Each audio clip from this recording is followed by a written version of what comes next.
Hey, Pretty Girl Club. Welcome to another episode of the Exotical Storytime series. Be sure to send your stories into exoticalsunited@gmail.com. I love the fact that we are all talking about this because now that we finally have a safe space and there are over 11,000 of us, we can't all be lying. The more story times you listen to on this channel, the more you will begin to see that there are so many common threads. We were never delusional. All of our experiences lined up with one another perfectly. There are a lot of people out there who have been prejudiced against mixed race people, and there are also a lot of people out there who are jealous of our status in society, or they feel like we kind of fit that phenotype that is highly revered and highly worshipped, which is kind of, I guess you could call it looking mixed, regardless of complexion, regardless of hair texture. But if you have any stories relating to this, please email me at exoticalsunited@gmail.com.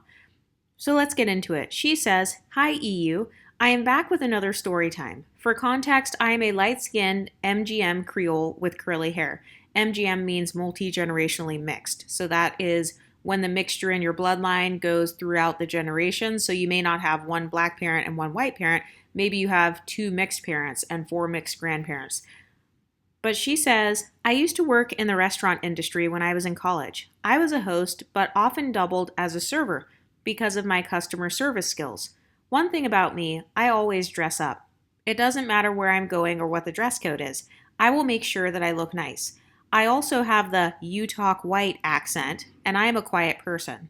One of the servers I worked with was an older white woman who often drank and smoked outside in the parking lot between shifts. She liked to rant to me about her personal life because I was the only one who never told her to shut up, and I never gave my opinion.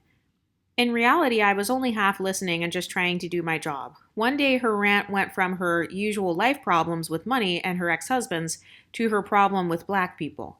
Note, she used to always tell me that I was not like other black people and that she didn't really consider me to be black because I reminded her of her biracial children. So much so that she felt comfortable telling me about how she hates the way black people refuse to work. Ironic considering she constantly walked out on tables and I had to pick them up. She went on to say that things got nasty between her and a former unambiguous black female coworker, and she slipped up and called her an N-word. So of course the girl was upset and said, "Did you call me an N-word?" My coworker gave me a dramatic pause and a smile before telling me that her response was, "Well, if the afro fits." She laughed and looked at me as if she wanted me to laugh along with her. I felt awkward because although I do identify as mixed, I didn't feel comfortable with that comment. I told her this, and she said it shouldn't offend me because I am not like them, and I don't even have an afro anyway.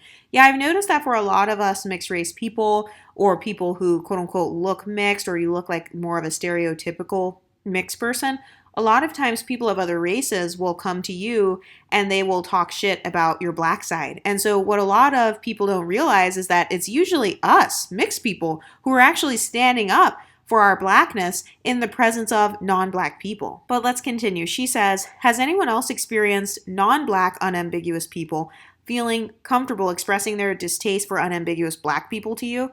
Yes, this has happened to me before. I've been told that exact same thing, actually. The whole, "you're not like other black people," or "you're basically white," or that I act white. I've actually been told by white people that I act white and that I talk like a white girl. One of my friends was like, "Oh wow, I didn't realize how white you sounded until I got on the phone with you." Then I was like, "Wow, she sounds really, really white." It's funny because I actually think that my African American vernacular English has increased lately since moving to different cities and stuff like that. But yes, I have definitely experienced non-black people thinking they can say racist things about black people because they view me as different. So for the other people who say, "Oh, you're going to get your N-word wake-up call," or, "Oh, they see you as exactly the same," that's not true. White people are not a monolith. Non-black people are not a monolith. So not every white person views black people and mixed people the same. Some people understand nuance. She says, "I have experienced this growing up in a majority white small community. The response is that because I am not fully black and do not act black, then it's okay. Sometimes people think that we only have negative experiences in the black community, but part of being ambiguous is experiencing the good and bad of every part of ourselves."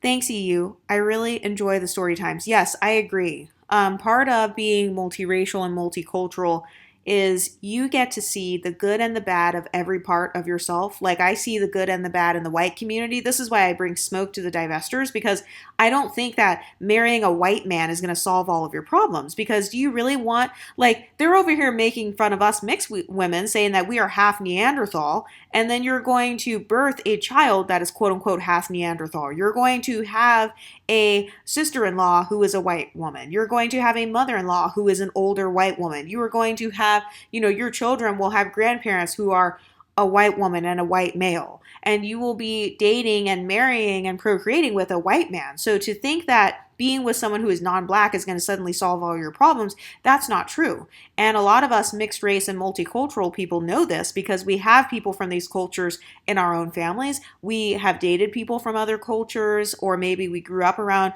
white people or people who are just not unambiguous monoracial black people. So I don't think that assimilating or trying to divest or whatever, I don't think that that's always the solution either. But what do you ladies think? Let me know in the comment section and I'll talk to you next time. Stay pretty, ladies.